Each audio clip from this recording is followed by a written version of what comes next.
Wow, chuyển lên luôn nhà nó tỏ nó đây. Lên luôn nhà đây.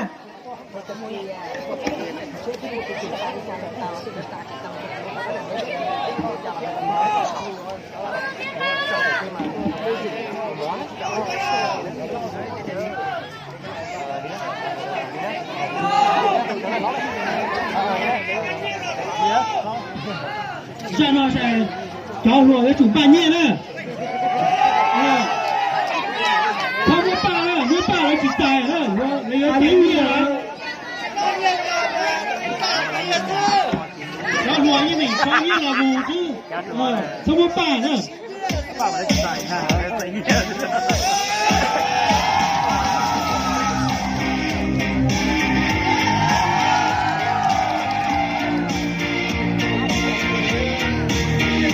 subscribe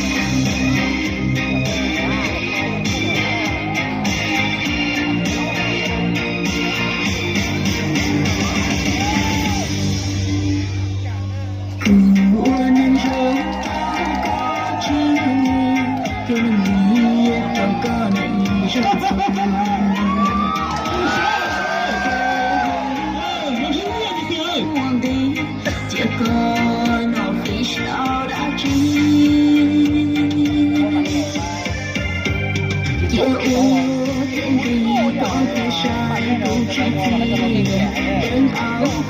bỏ lỡ những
video hấp dẫn.